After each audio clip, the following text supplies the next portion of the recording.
नमस्कार दोस्तों, welcome to सरकार स्टडी बेस। तो चलिए दोस्तों, अब इस क्लास में हम पढ़ने वाले हैं अगले टॉपिक के बारे में। जो अगला टॉपिक है हमारा, क्या देखने को मिलता है, अर्थव्यवस्था के क्षेत्रक। अर्थव्यवस्था के क्षेत्रक या अर्थव्यवस्था के क्षेत्र हम बोल सकते हैं, जिन्हें हम इंग्लिश में बात करें तो हम बोल सकते हैं उनको सेक्टर्स ऑफ इकोनॉमी। ठीक है, सेक्टर्स ऑफ इकोनॉमी इनको बोला जाता है, अर्थव्यवस्था के क्षेत्र को।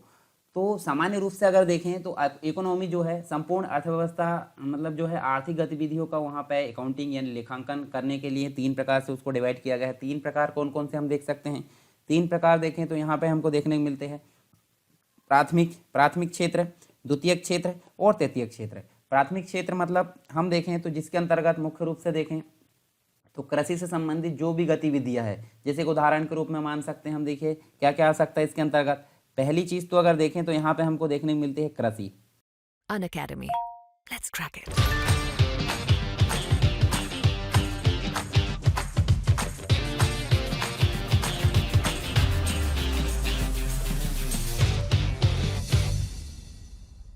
कृषि से क्षेत्र है तो कृषि से संबंधित है, तो यानी कि कृषि तो पहला देखने को मिलता है। दूसरी चीज वानिकी देखने को मिलती है, वन से संबंधित जो भी चीजें है। ठीक है। तीसरी चीज देखने को मिलती है मत्स्यन, यानी मत्स्यन यानी कि मछली जो पालन है उससे रिलेटेड चीजें देखने को मिलती है। खनन से चीजें, ठीक है, खनन जो होती है जिसमें ऊर्ध्वाधर खुदाई होती है। ऊर्ध्वाधर का मतलब होता है वर्टिकल खुदाई। वर्टिकल मतलब जैसे सीधे जो वर्टिकल जैसे कुआं होता है, ठीक है, उसको हम बोलेंगे क्या, ऊर्ध्वाधर। और एक और होता है उत्खनन। उत्खनन क्या होता है? उत्खनन का मतलब होता है जो क्षैतिज खुदाई होती है, जैसे कोल माइंस वगैरह होते हैं, क्षैतिज खुदाई होती है, उसको बोलेंगे अपन उत्खनन। तो खनन और उत्खनन यहाँ पे देखने को मिलता है। तो ये सारी चीज़ें यानी कृषि और कृषि से संबंधित जो भी चीज़ें होंगी वो क्या कहलाएगी, आपकी प्राथमिक क्षेत्र के अंतर्गत यहाँ पे शामिल कर ली जाएगी। तो ठीक है, ये चीज़ आप समझ गए। उसके बाद हम देखें यहाँ पे देखें तो हमको जो नेक्स्ट चीज़ है, नेक्स्ट मतलब द्वितीय क्षेत्र। द्वितीय क्षेत्र किसके अंतर्गत आता है? सारी चीज़ यहाँ पे देखने को मिलेंगी। हम द्वितीय क्षेत्र में क्या क्या चीज़ें देख सकते हैं यहाँ पे? एक तो निर्माण होता है जिसे कंस्ट्रक्शन बोलते हैं, और विनिर्माण होता है जिसे मैन्युफैक्चरिंग बोलते हैं। ठीक है, ये चीज़ यहाँ पे देखने को मिलती है। उसके अलावा विद्युत, गैस एवं जलापूर्ति, मतलब जो इलेक्ट्रिसिटी है, गैस है एंड वाटर सप्लाई है, ये सारी चीज़ किसके अंतर्गत देखने को मिलती है? ये सारी चीज़ आपको देखने को मिलती है द्वितीय क्षेत्र यानी सेकेंडरी सेक्टर के अंतर्गत देखने को मिलती है। प्राथमिक क्षेत्र को प्राइमरी सेक्टर भी बोला जाता है इंग्लिश में। ठीक है। और तृतीय क्षेत्र की बात करें तो जो प्राथमिक क्षेत्र और द्वितीय क्षेत्र को यहाँ पे सहायता प्रदान करता है रन होने के लिए, तो उसको क्या बोला जाता है? तृतीय क्षेत्र। तृतीय क्षेत्र मतलब टर्शियरी सेक्टर।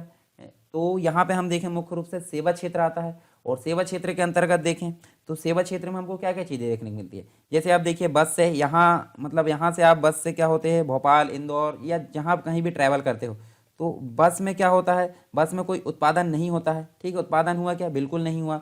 तो आप क्या करते हो, वहाँ यहाँ से वहाँ तक ट्रैवल करने के लिए आप जो है सीट में बैठने के लिए कुछ चार्जेस पे करते हो। तो उस समय के लिए, जब तक कि आपने बैठे हो, मतलब सेवा के लिए आपने पे करा हो।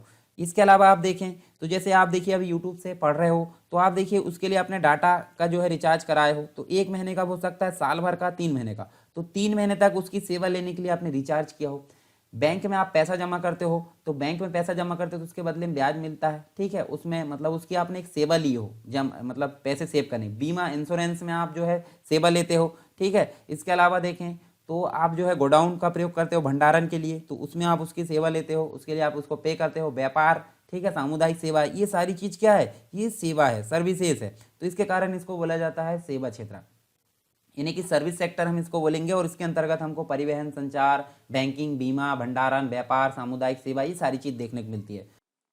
अनअकैडमी आपके लिए लेकर आया है न्यू फुल प्लान्स जो कि शुरू हो रहा है 1 दिसंबर 2020 से। इसमें आपको क्या फायदे होने वाले हैं? इसमें आपको मिलेगी एक हफ्ते के अंदर में 500 से ज़्यादा फ्री लाइव क्लासेस और डाउट क्लियरिंग सेशन, जो कि एमपी के टॉप एजुकेटर्स द्वारा लिए जाएंगे, और ये आपको नोट्स भी प्रोवाइड करेंगे। इसमें डेली और weekly free live mock test होंगे, और इसका पेपर का जो होगा एनालिसिस भी होगा, और टॉप एजुकेटर्स के द्वारा यहाँ पे किए जाएंगे ये एनालिसिस। और साथ ही साथ यहाँ पे 4 डिफरेंट एग्जाम को कवर किए जा रहे हैं: MPPSC prelims, MP police constable, MP SI, MP jail पहरी। और आपको इसमें मिलेगा फ्री लाइव क्विज। 20,000 से ज़्यादा क्वेश्चन इसमें कवर किए जाएंगे, सभी सब्जेक्ट को मिला करके।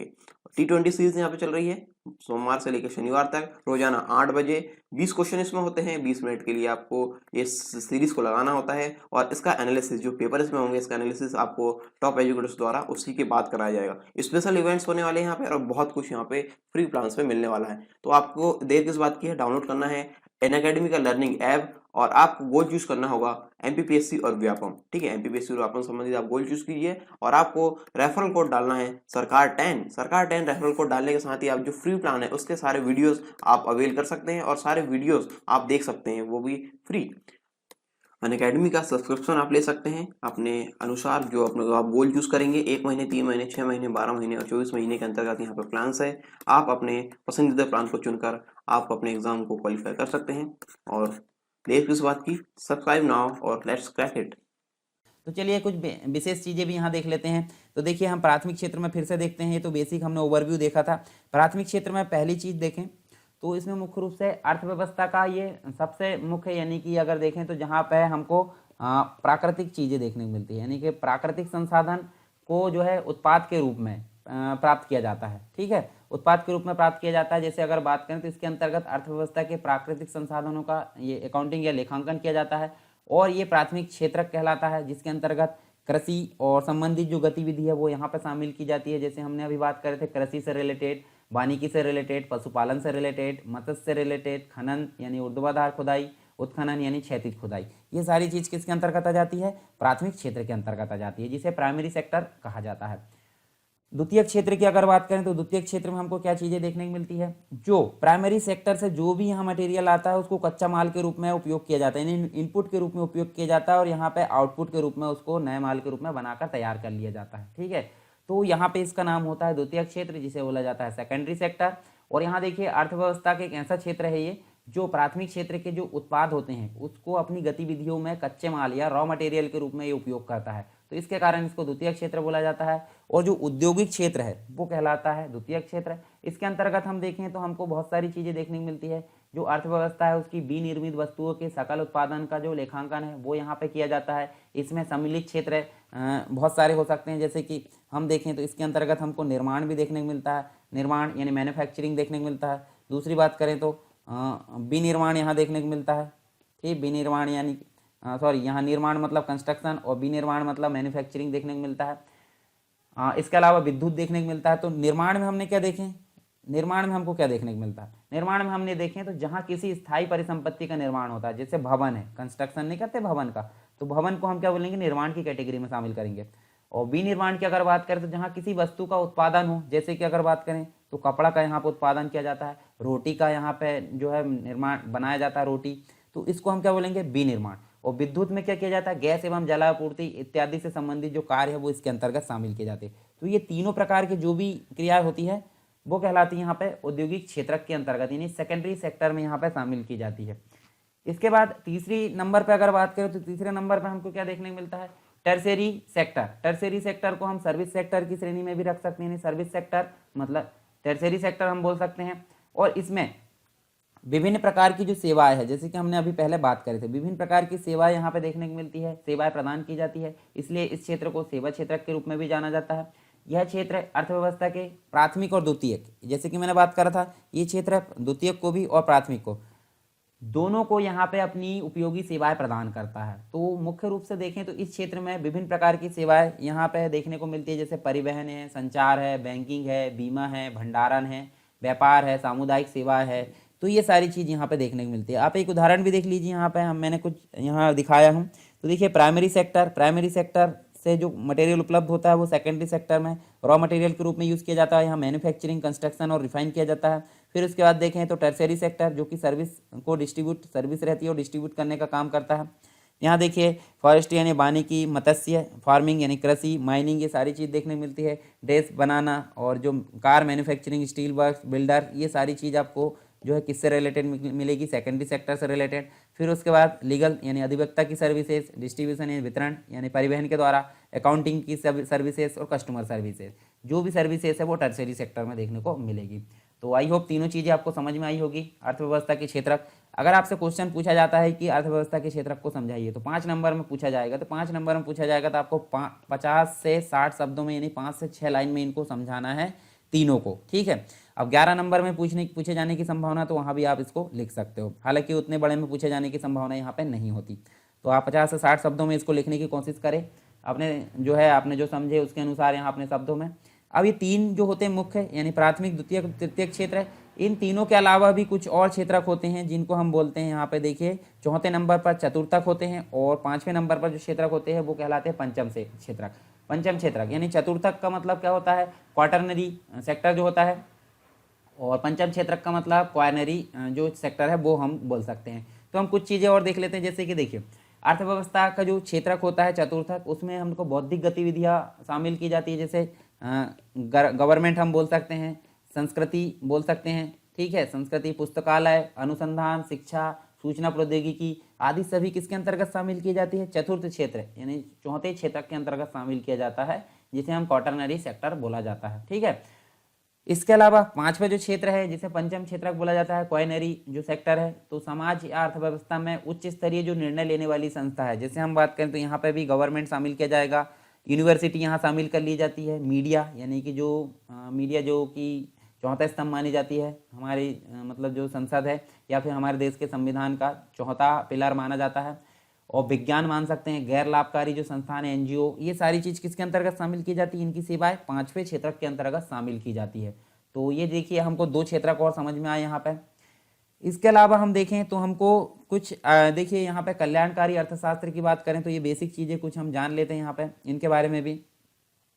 तो देखिए अर्थशास्त्र की वह शाखा जिसके अंतर्गत आर्थिक क्रियाएं तथा समाज कल्याण के मध्य क्या होता है, आर्थिक क्रिया और जो समाज कल्याण है उनके मध्य यहाँ परस्पर संबंध का अध्ययन किया जाता है, ठीक है। तो कल्याणकारी अर्थशास्त्र की श्रेणी में आता है। तो कल्याणकारी अर्थशास्त्र के अंतर्गत सूक्ष्म अर्थशास्त्रीय जो तकनीक है यानी कि माइक्रो इकोनॉमिक्स टेक्निक्स का प्रयोग करके संपूर्ण अर्थव्यवस्था के स्तर पर मानव कल्याण का आकलन किया जाता है। मतलब मुख्य फोकस क्या है, मानव कल्याण। मानव कल्याण के विषय उसके आसपास ही सारा चीज़ें यहाँ पर घूमने को मिलती है, घूमती रहती है, तो इसको हम बोलेंगे कल्याणकारी अर्थशास्त्र। और कल्याणकारी अर्थशास्त्र संसाधनों और जो वस्तुओं का लोगों में जो है ऑप्टिमल या एक प्रकार से देखें तो इष्टतम आवंटन पर बल देता है, यानी कि अच्छे से उनका आवंटन किया जा सके ताकि सामाजिक कल्याण के लक्ष्य को सुनिश्चित किया जा सके। और यह प्रत्यक्ष रूप से आय के वितरण और जो सामान्य जन है मतलब जो भी वहाँ पे जनता रह रही है उसकी भलाई से संबंधित यहाँ माना जाता है।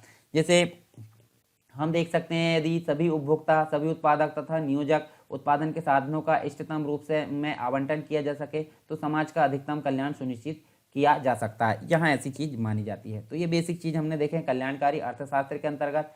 इसके बाद हमको एक चीज़ और देखने को मिलती है जिसे हम बोलते हैं आर्थिक संरचना या हम बोल सकते हैं इकोनॉमिक स्ट्रक्चर। तो देखिए यहाँ पे हम देखें सकल घरेलू उत्पाद या फिर राष्ट्रीय आय। तो सकल घरेलू उत्पाद जो होता है मतलब हम यहाँ देखें तो देखिए सकल घरेलू उत्पाद तथा जो राष्ट्रीय आय है उसमें विभिन्न जो क्षेत्र है उनके योगदान को राष्ट्रीय आय की आर्थिक संरचना कहा जाता है। मतलब सकल घरेलू उत्पाद और राष्ट्रीय आय में विभिन्न क्षेत्रों का जो योगदान होता है उसकी जो योगदान को एक प्रकार से राष्ट्रीय आय की आर्थिक संरचना कहा जाता है। उदाहरण के लिए देखें तो भारत की जो आर्थिक संरचना है किस किस से मिलकर बनी होती है, प्राथमिक क्षेत्र यानी कृषि क्षेत्र, द्वितीय क्षेत्र जिसे हम विनिर्माण क्षेत्र बोलते हैं, और तृतीय क्षेत्र यानी जिसे प्रशासनिक या सेवा क्षेत्र बोलते हैं। इनसे संबंधित जो क्रियाकलाप है उनका यहाँ पे विशेष योगदान होता है, तो इसे हम आर्थिक संरचना की श्रेणी में रख सकते हैं। और किसी भी देश की जो राष्ट्रीय आय है एक विशेष अवधि में उत्पादित अंतिम वस्तुओं और सेवाओं की मात्रा की मौद्रिक माप है जो सकल घरेलू उत्पाद से ज्ञात की जाती है। राष्ट्रीय आय की संरचना विभिन्न आर्थिक क्रियाकलापों से संबंधित क्षेत्रों के योगदान से स्पष्ट की जाती है।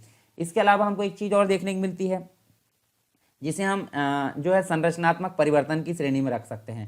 जिसे देखिए क्या हम देखें संरचनात्मक परिवर्तन हम इसको बोल सकते हैं, संरचनात्मक परिवर्तन या फिर हम बोल सकते हैं स्ट्रक्चरल चेंजेस। और समय के साथ साथ जो आर्थिक व्यवस्था है तथा जो राष्ट्रीय आय है, आर्थिक व्यवस्था और जो राष्ट्रीय आय है उसमें क्या होता है विभिन्न क्षेत्रों के योगदान में अंतर यहाँ पे देखने को मिलते हैं, अंतर देखने को मिलते हैं, बदलते रहता है। अतः राष्ट्रीय आय में विभिन्न क्षेत्रों के योगदान में सापेक्षिक परिवर्तन संरचनात्मक परिवर्तन कहलाता है, ठीक है। अर्थात भारत के जो संदर्भ में उसमें देखें तो राष्ट्रीय आय में प्राथमिक क्षेत्र, द्वितीय क्षेत्र तथा जो तृतीय क्षेत्र है उसके योगदान में हुए जो सापेक्षिक परिवर्तन है उसको हम संरचनात्मक परिवर्तन की श्रेणी में रख सकते हैं।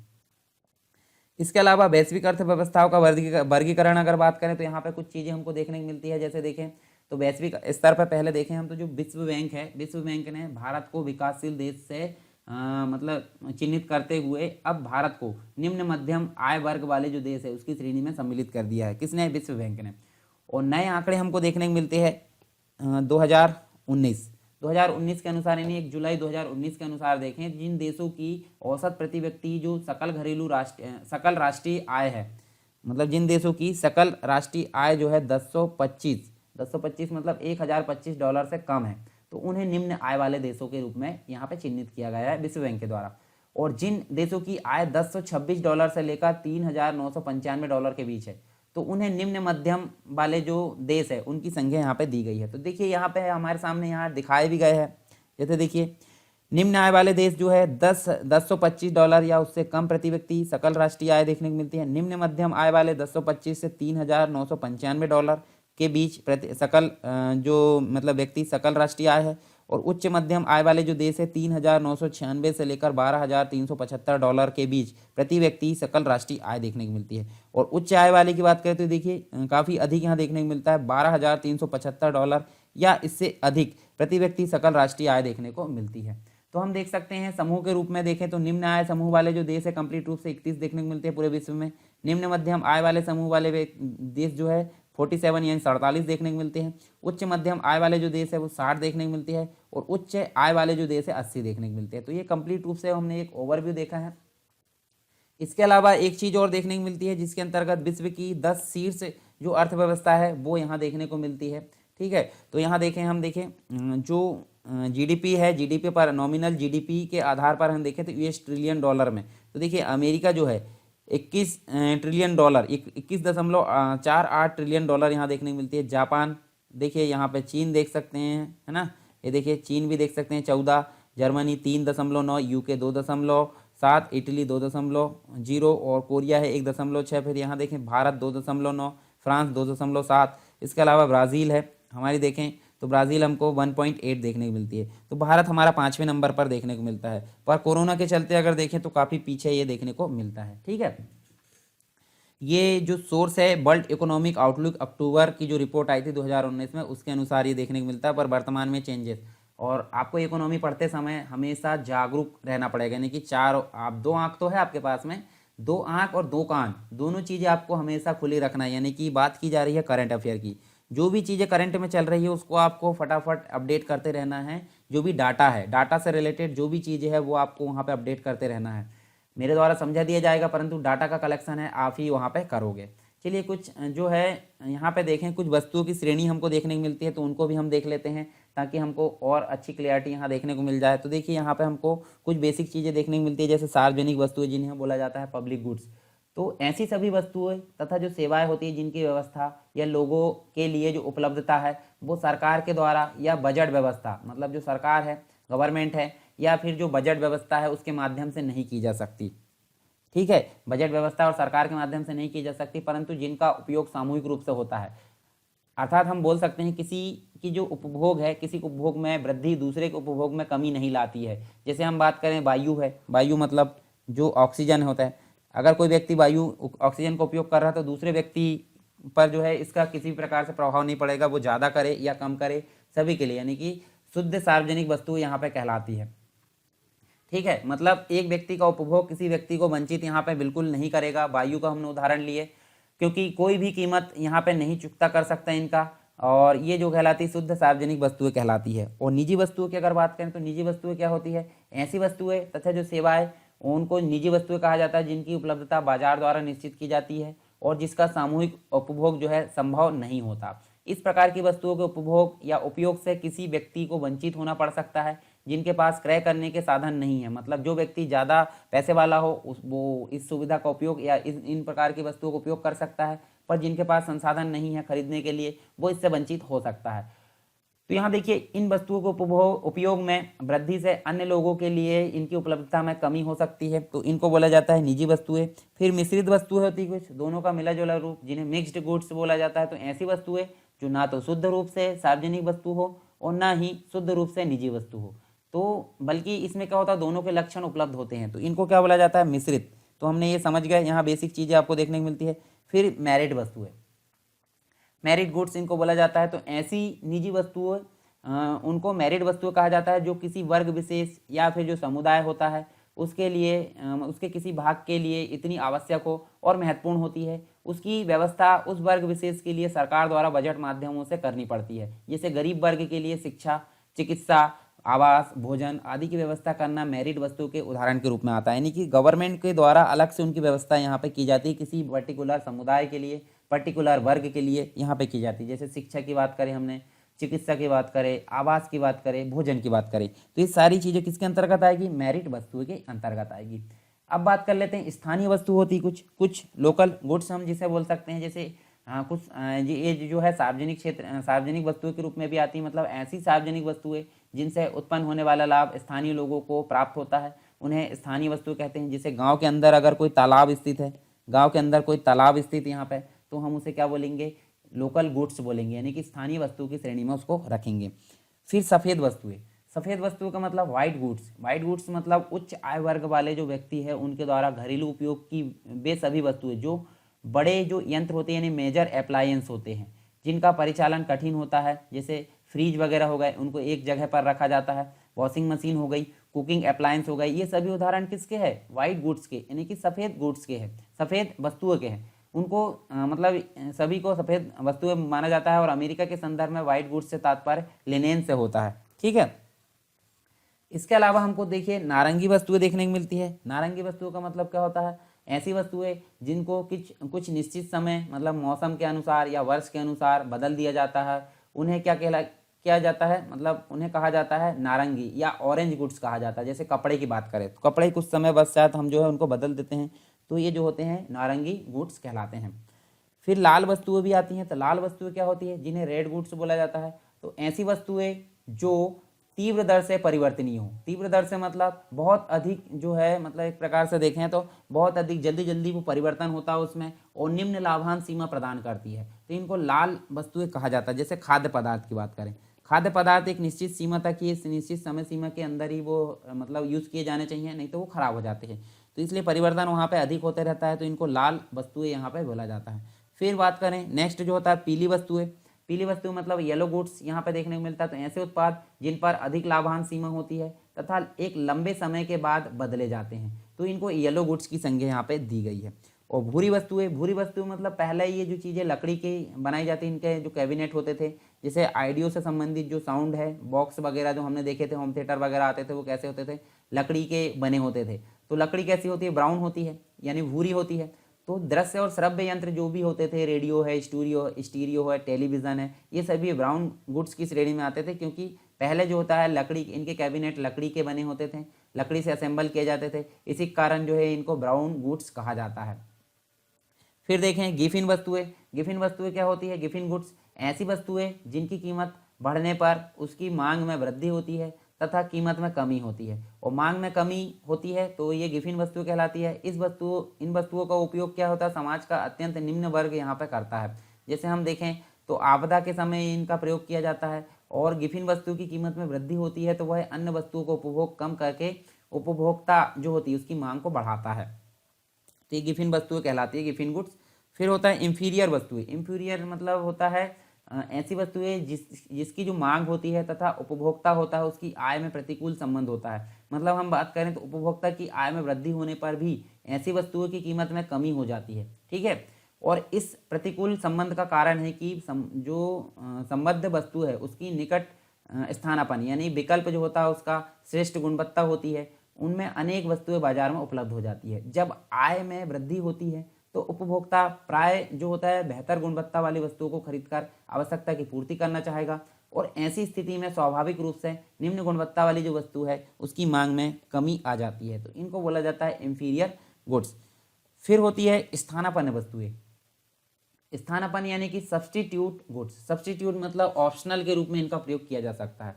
तो स्थानापन्न वस्तु वे वस्तु होती है जो एक दूसरे के बदले में यहाँ पे प्रयोग में लाई जा सकती है। जैसे हम बात करें चाय और कॉफ़ी, चीनी और गुड़, यानी कि चाय के बदले हम कॉफ़ी हम यूज़ कर सकते हैं और चीनी के बदले हम गुड़ यूज़ कर सकते हैं। किसी वस्तु की कीमत के बढ़ने पर अन्य वस्तु की मांग पर सकारात्मक या नकारात्मक प्रभाव देखने को मिलता है, इन्हें बोलते हैं स्थानापन्न यानी कि सब्स्टिट्यूट गुड्स। फिर देखें पूरक वस्तुएं। तो पूरक वस्तु क्या होती है? कॉम्प्लीमेंट्री गुड्स इनको बोला जाता है, यानी कि जब किसी आवश्यकता को पूरा करने के लिए दो या दो से अधिक वस्तुओं की मांग करनी पड़ती है तो उन्हें पूरक गुड्स कहा जाता है। जैसे अगर हम पेन खरीद कर लाते हैं तो पेन खरीद कर लाओगे तो क्या स्याही नहीं लाओगे क्या? बिना बिना स्याही के क्या काम हो जाएगा? बिल्कुल नहीं होगा। दूसरी चीज़, अगर आप कार खरीद कर लाते हो तो आपको पेट्रोल या डीजल की आवश्यकता जरूर पड़ेगी, बिना उसके कोई उसका महत्व नहीं है। अगर आप मक्खन मतलब जो है डबल रोटी लाते हो तो मक्खन की जरूरत आपको पड़ेगी, ठीक है। तो ये चीज़ आपको देखने मिलेगी, कॉम्प्लीमेंट्री देखने को मिलेगी, नहीं पूरक वस्तुएं देखने को मिलेगी। तो कुछ बेसिक वस्तुओं की श्रेणी हमने देखें, ठीक है। ये सारी चीज़ आपको देखने को मिलेगी। एक बार हम देख लेते हैं हमने क्या क्या चीज़ें यहाँ पे देखे हैं। तो देखिए, हमने जो है बेसिक तौर पर जो क्षेत्रक है वो काफ़ी इंपॉर्टेंट चीज़ यहाँ पे देखा है। जैसे अगर देखें अर्थव्यवस्था के क्षेत्रक, इसके पहले तो हमने बहुत सारी चीज़ें यहाँ पे देख ली। तो अर्थव्यवस्था के क्षेत्रक के अंतर्गत हमने तीन चीज़ें देखी, मतलब तीन चीज़ें कौन कौन सी? प्राइमरी सेक्टर, उसके बाद देखें द्वितीय क्षेत्र, द्वितीय मतलब जो है सेकेंडरी सेक्टर, उसके बाद हमने देखे तृतीय मतलब जो टर्शियरी सेक्टर। तो देखिए, प्राथमिक क्षेत्र है उसके अंतर्गत कृषि और उससे संबंधित जो गतिविधियां है, जैसे कि कृषि है, वानिकी है, खनन है, उत्खनन है, ये सारी चीज़ हमको देखने को मिलती है। कृषि और उससे संबंधित जो गतिविधियां है, जो मतलब प्रकृति से रिलेटेड जो भी चीज़ें देखने को मिलती है, और जो भी यहाँ पे देखने को मिलता है वो द्वितीय क्षेत्र में कच्चे माल के रूप में उपयोग में होता है। कच्चे माल के रूप में उपयोग होता है, तो यहाँ पे जो है निर्माण और विनिर्माण से संबंधित काम देखने को मिलता है द्वितीय क्षेत्र में, यानी औद्योगिक क्षेत्र यहाँ देख सकते हैं हम। फिर इसके बाद इन दोनों को सहायता प्रदान करने के लिए तृतीय क्षेत्र होता है। तृतीय क्षेत्र हमने समझ लिया, यानी टर्शियरी सेक्टर, जिसे हम सेवा क्षेत्रक भी बोलते हैं, ठीक है। इसमें परिवहन है, संचार है, डॉक्टर यानी कि जो स्वास्थ्य है, चिकित्सा है, ये सारी चीज़ें यहाँ पे देखने को मिलती है तृतीय क्षेत्र में, यानी टर्शियरी सेक्टर में, ठीक है। तो ये तीनों चीज़ें हमने देखी, यानी कि प्राथमिक और द्वितीय क्षेत्र को सहायता प्रदान करने का काम करेगा तृतीय क्षेत्र। तो ये हमने देखे तीनों चीज़, और तीनों चीज़ों के अंतर्गत हमने यहाँ पे देख लिए। देखिए, ये चीज़ मैंने आपको दिखा दिया हूँ सारी चीज़ें। फिर अन्य क्षेत्र में चतुर्थक क्षेत्रक और पंचम क्षेत्रक हमने देखे। फिर उसके बाद कल्याणकारी अर्थशास्त्र क्या होता है, इसके बाद हमने देखे आर्थिक संरचना, और उसके बाद हमने देखे वैश्विक अर्थव्यवस्थाओं का वर्गीकरण, आय के अनुसार जो देश है उनके समूह, और समूह के अनुसार जो देशों की संख्या वो कितनी है। फिर हमने देखे विश्व की 10 शीर्ष जो अर्थव्यवस्था है 2019 के अनुसार, 2020 के अनुसार ये चेंज हो सकती है, मतलब हर समय ये चेंज होते रहती है, तो आपको ये विशेष तौर पर ध्यान देना इस बात पर। फिर देखें वस्तुओं की जिस श्रेणी है उनको हमने देखें कंप्लीट रूप से, देखिए 10-12 जो वस्तु है वो हमने देखे यहाँ पे। तो आई होप सारी चीज़ें समझ में आई होगी। आप यहाँ पे देखिए टेलीग्राम चैनल, मैं बार बार बताता हूँ, टेलीग्राम चैनल उत्तर लेखन ग्रुप आप ज्वाइन कर लीजिए, आपको काफ़ी फायदा होने वाला है, ठीक है। तो इसको आप ज्वाइन कर प्रतिदिन के अनुसार यहाँ पे उत्तर लेखन कार्य कर सकते हैं। तो अगला हमारा टॉपिक देखने को मिलेगा कृषि से रिलेटेड। तो मिलते हैं नेक्स्ट टॉपिक में, तब तक के लिए जय हिंद।